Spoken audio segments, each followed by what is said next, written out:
বাংলাদেশে এইরকম এত পরিশ্রম যদি আমি করি তে তার তুলনায় অনেক লাভবান হওয়া যাবে। ছোটবেলা থেকেই একটি গরুর খামার করার শখ ছিল, তাই একটা পর্যায়ে শখের বশেই শুরু করেন গরুর খামার। বলছিলাম দত্তপুর গহরপুরের মোহাম্মদ কামরুল ইসলামের কথা। দীর্ঘ বছর বিদেশে থেকে দেশে ফিরেই উদ্যোগ নেন গরুর খামার করার।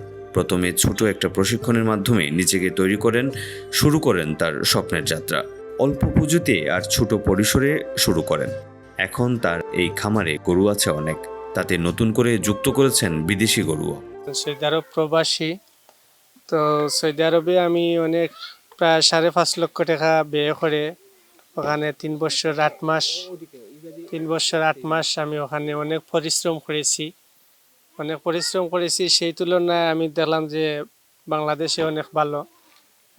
বাংলাদেশে এইরকম এত পরিশ্রম যদি আমি করি তে তার তুলনায় অনেক লাভবান হওয়া যাবে। তো আমি দেশে আসলাম। দেশে আসার পরে আমি মনে ভাবলাম যে এখন কি করা যায়। সৌদি আরবে তো অনেক কঠোর পরিশ্রম রাত দিন, তারপরে আবার আত্মীয় স্বজন সবাইকে ত্যাগ করে প্রবাসে থাকতে হয়। দেশে আসার পরে আমি আমার পূর্বপুরুষ থেকে আমাদের যে গ্রামগঞ্জে একটা ঐতিহ্য গরু লালন পালন, চিন্তা করলাম যে কি করা যায়। তো আমার কাছে সীমিত কিছু টাকা ছিল, সেই সীমিত টাকা নিয়েই আমি একটি গাভী কিনি, ফিজিয়ান একটি বড় জাতের গাভী কিনি। তো কিছুদিন পরে গাভীটি একটা বাচ্চা দিছে, সেই বাচ্চাও লালন পালন করে আমি অনেক বড় মোটা তাজা করেছি। এবং তারপরে চিন্তা করলাম যে আমার কাছে তো প্রবাসী যখন ছিলাম কিছু টাকা আমার কাছে অবশিষ্ট ছিল, সেই টাকা দিয়ে আমি কয়েকটি গরু ক্রয় করি। এখন আলহামদুলিল্লাহ আমার গরুর খামারে প্রায় 5-7টা গরু আছে। সামনে দিয়ে আমি আরও বিগ করার চেষ্টা করলাম, বড় করার চেষ্টা করলাম।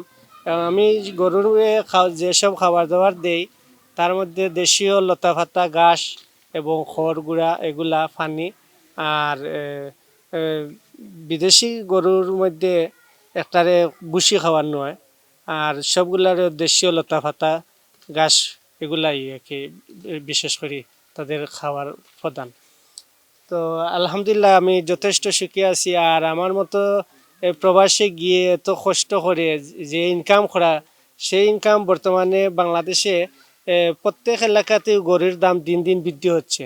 তাই আমি মনে করছি যে প্রবাসে গিয়ে মিডল ইস্টের মাটিতে এত পরিশ্রম করার চাইতে যদি বাপরক আকারে ওই টাকাটা ব্যয় করে দেশে 4-5 লক্ষ টাকা দিয়া যদি আমি একটা গরুর খামার করি, তে মোটামুটি সৌদি আরবে যে পরিশ্রম তার চেয়ে অল্প পরিশ্রমে আমি অনেক অনেক লাভবান হইতে পারবো। তো মানে লাভবান, এবং আমি আরও আমার গরুর যে রাখার যে স্থানটা আছে সেটা একটু ছোটো আকারে ছিল, এখন আমি আর একটু বৃদ্ধি করছি। আগামীতে ইনশাল্লাহ আমি আরও বৃদ্ধি করার চেষ্টা করলাম। শখের বশে থেকে শুরু করা কামরুল ইসলামের খামার এখন গহরপুরের স্বনামধন্য একটি খামার সকলের কাছে। গরু সকালে দেই গামলা, আর 3-3:30টার দিকে দেই গুড়া, বুঝছেন, গুড়া কইল বুসি হালকা হালকা দিই দিয়া মানে গরুরা খাবই। তো এই রাতকে দেই খের, দেওয়ার পরে রাইতে 10-11টার সময় ঘাস তুরাচার সিগাটা খেরে ঘাসে মিক্স করি দিলেই শেষ। আর গোসল প্রতিদিন সকালে 5 টাইমে গোসল করাই। এতে আজকে একটু গরু কাজ চলে গতিকে এখন গরু দোয়াই তুলছে। আর নাইলে আমরা সকাল 10টা গরু দোয়াই দিই, কারণ ঠান্ডার দিন পড়ে গেছে, গরু একটু সকাল তো আনি লাগে। আস্তা দিন গরু রোদ খাইলো, চালের উপরে রোদ লাগলো, গরুটাও গরম হয়ে গেল। আর গরমের দিনেও মানে 2-2:30টার সময় গরু দোয়াই, গুড়া উড়া খাবাইয়া। কামরুল ডেইরি ফার্ম নামেই বেশ পরিচিত। 3 থেকে 4 জন প্রতিদিনই এই খামারে কাজ করছেন খামারে থাকা গরুর দেখাশোনা। কামরুল ডেইরি ফার্মের পরিচালক মোহাম্মদ কামরুল ইসলাম এখন স্বপ্ন দেখছেন সিলেটের প্রায় সব জায়গায়ই তার আরও খামার করার। দিন বদলেছে, বেকারত্ব দূর হচ্ছে।